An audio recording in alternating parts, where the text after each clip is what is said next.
Sumayyaan qalbii ishii natti cabe ani immoo foloorii kanaan waan ba'ee sanan hojjedha jedhee naman.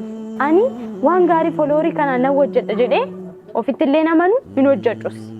Kanaaf Sumayyaa folooriin kun abbaa manaa keetii faadee biutoo ani akka haaraatti YouTube haaraa baay'ee qalbiin kee natti cabeera. Abaarsi keenyaan anga ammaan hin jiraachisu ture garuu amma booda immoo lammata sinaarsu lammata immoo qalbiin kee akka natti cabuun fadhu. Akkam jirtu hordoftootaa fi daawwattoota keenya. Akkuma beekamutti yeroo darbee viidiyoo wayitiin dhufeen ture. Viidiyoon sunis sarpiraayizii Sayidoon anaaf kennedha.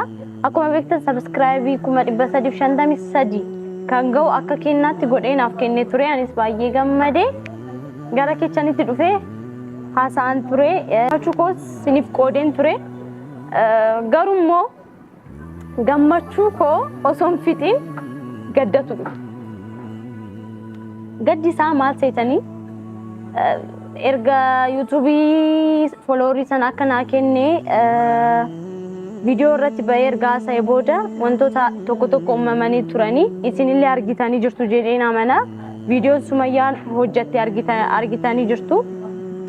Isarratti viidiyoo sana irratti astaayiti adda addaa kennamee ture.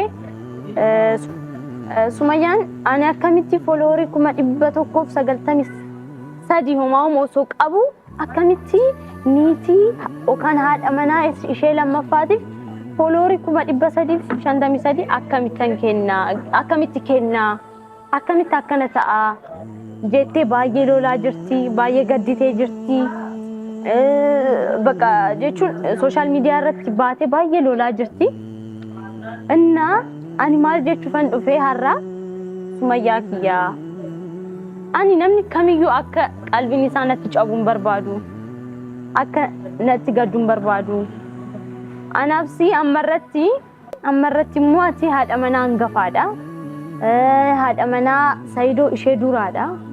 Ani immoo ishee lammataadha. Amman dhufee yaada kee immoo nan kabaja. Akka natti gadditullee hin barbaadu. Waa takka akka natti gadditu hin barbaadu. Qalbiin kee akka natti cabu hin barbaadu.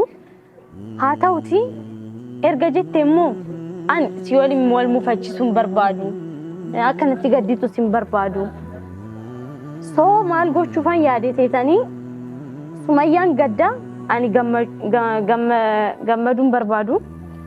Sumayyaan qalbii ishii natti cabe ani immoo foloorii kanaan waan ba'ee sanan hojjedha jedhee naman.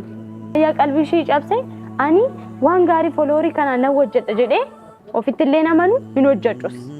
Kanaaf Sumayyaa folooriin kun abbaa manaa keetii faadee biutoo hin beekta waan hunda. Kanaan durallee baay'ee natti aartee jirta. Baay'ee qalbiin kee natti cabeera. Abaarsi keenyaan anga ammaan hin jiraachisu ture garuu amma booda immoo lammata sinaarsu lammata immoo qalbiin kee akka natti cabuun fadhu. Yeroo lammataallee qalbiin kee akka natti cabuun fedhu si qofallee miti immoo uummanni illee sababa keetiin baay'ee natti aaranii jiru. Baay'ee qalbii natti cabanii jiru. Komentii adda addaa naa barreessaa turanii wanta baay'ee ilaalaan darbeela. Amma immoo lammata irratti illee isaan aarsuun barbaadu. Uummannis ta'ee atis qalbii akka natti cabdan akka natti mufattan akka natti aartan hin barbaadu. Kanaaf maaliin yaadee foloorii akka kennaatti godhee 353 akka kennaatti kan naaf kenne kana deebisee Sayidootti deebisee ani sabskraayibii 0 irraa jalqabee ofii kooti aarii kootiin ifaajji kootiin sabskraayibii nan fida jedheen amana. Maal jedhufan dhufe har'a ati hangannatti aartu uummanni isaan ganatti aaru uummatas mufachiisuurra sillee mufachiisuurra jedheen kennaa Sayidoon naa kenne Sayidoodhaaf sabskraayibii san hunda naa kenne san deebisee kenneefin jira. YouTubeii haaraa banadheen jira. Isarraa akka haaraatti jalqabee iddoo guddaa akka ga'u nan amana. Ifaajji kootiin ani sirriin goone irraa fuudhuun qabuun ture. Maaliif yaada kee yookaan miira keessan hubachuun qabaa ture. Sumayyaan maal yaaddi kan jiru san baalaansi godhee yaadee akkas gochuun qaba ture. I'm sorry. Baay'ee dhifama naa godhi. Amma kan si aarsee sanillee dhifama naa godhi. Amma booda immoo kan ta'e ta'eera. isa ta'e dabarseera amma garuu akka ta'uun barbaadu followerii isaanillee deebisee kenneefi jira Saayidootti ani YouTube haaraa YouTube kan jedhu haaraa banee jira zero irraa ka'ee ifaajji kootiin nan deema jeena amana ulfaadha uummata koo asitti immoo waan dabaluu barbaadu immoo ana qofaa miti Saayidootti illee maaliif wanta akkasii goote maaliif isheef kennite osoo anaaf hin kennin maaliif isheef kennite jettee hootti aartee jiraate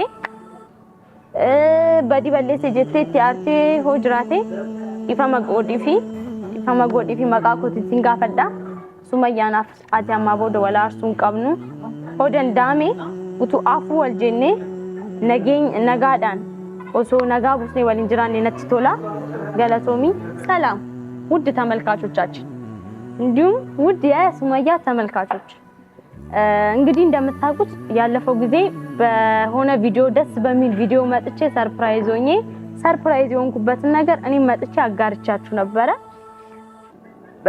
እንደምታውቁት ሳይዶ ለኔ ወደ 353 የሚሆን ፎሎወሩን እንደ ስጦታ አድርጎ ሰጥቶን ነበር እኔም ደግሞ በጣም ደስተኛ ከመሆኔ የተነሳ ጓደኛዬን ጠርቼ ደስተኛውን ጉበትን ነገር መጥቼ አጋርቻችሁ ነበር እንደዛ ሆኖ ሳለ ያልሆነ ነገር ተፈጠረ እሱም ደግሞ እንደምታውቁት ታውቃላችሁ ሶሻል ሚዲያ ላይ እየዞረ ያለ ነገር ነው ሱመያ በሱ ነገር ተነሳስታ እንዴት እኔ 190 ምናምን ሺህ ያለኝ ለኔ ስጦታ ሳይሰጥ እንዴት ለሁለተኛ ሚስቱ ይህን ስጦታ ይሰጣል በሚል ተነሳስታ አንድ ቪዲዮ ሰርታ ነበር እኔም ደግሞ እኔና ሱመያ ከዚህ በፊት ያለን ግንኙነት በጣም አስጠይ ነበር ማለት በጣም አስኮርፊያት አስደብሪያት ነበር እሷን ብቻ አይደለም ህዝቡን በጣም አስኮርፊያት አስደብሪ ነበር አሁን ደግሞ ድጋሚ ሱመያንም ህዝቡንም ማስኮረፍም ሆነ ማናደድ አልፈልግም ላለፈው ነገር ያው አፎ በሉ ለሁን ለሚመጣው ነገር ደግሞ ተጠንቅቄ እስከ ተቻለኝ ድረስ ተጠንቅቄ ጥሩ ነገር ለመስራት እሞክራለሁ ካለፈው ነገር ለምን ብዙ ነገር እየተማርኩ ነው የመጣው እና ሱመያ እንዲ ተናደሽብኝ ቀልብሽ እንደዚህ በኔ አዝኖ እኔ ደግሞ በዚህ ፎሎወር ጥሩ ነገር አልሰራም ለምን ከዚህ በፊትም አናድጄሻለሁ ለምን ልጆች ይዘሽ እንደዛ ስትናደጅብኝ ራሱ እኔ ምን ነክቶኝ ዝም እንዳልኩ የምር በጣም ይገርመኛልና አሁን ደግሞ እንዲ ተናደሽብኝ እኔ ይሄን ፎሎወር አገኘው ብዬ ደስተኛ ሆኜ አሪፍ ነገር አልሰራበት እና ያንቺ ተመልካቾችም ህዝቡ ሱመያ እየተናደደችብኝ እኔ በዚህ ፎሎወር አሪፍ ነገር አልሰራም ምክንያቱም ይሄ ፎሎወር የመጣው እኔና ሰይዶ አብረን እየኖርን አይደለም ይሄን ነገር ያመጡት እውነት ለመናገር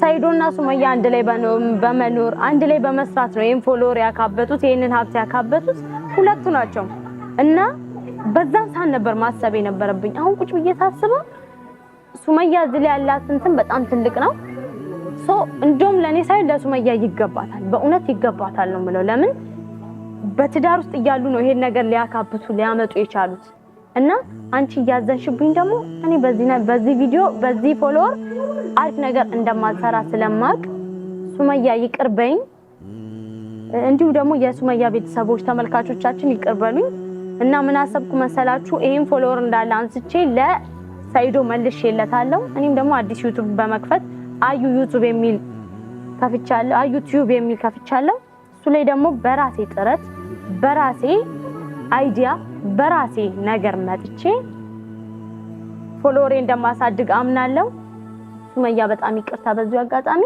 በቃ ይሄንን ማረጋው ሁለተኛ አንቺን አለማስቀየም ስል ነው ላለማስቀየም ደግሞ እሞክራለሁ ካም በኋላ ላለውም ነገር ላለማስቀየም እሞክራለሁ እኔና አንቺ ካም በኋላ ተግባብተን ተስማምተን በሰላም እንደምንኖር አይ ሆፕ እና በቃ እንደዛ ነው ለዛ ነው አሁን በቃ ሳይዶ የሰጠኝን ፎሎወር ሰርፕራይዝ አርጎ የሰጠኝን ሳይዶ አይገባኝም ይሄ የሚገባው ለሱመያ ነው ብዬ መልሼ የራሴ ዩቲዩብ የሚል ከፍቼ እየሰራው ነው በጣም አመሰግናለሁ ይቅርታም ጠይቃለሁ በዚህ አጋጣሚ ሱመያ በጣም ይቅርታ ተመልካቾቻችን እናንተንም በጣም ይቅርታ ማለት ብዙ ሰው አስቀይሜያለሁ ብዙ ሰው በጣም እንደተናደደብኝ አውቃለሁ ምክንያቱም ከኮሜንቶችን መረዳት ትችላላችሁ በጣም ይቅርታ በሌላ ቪዲዮ ደግሞ ደስተኛ ሆነን የምንገናኝበት ቪዲዮ ይመጣል ቻው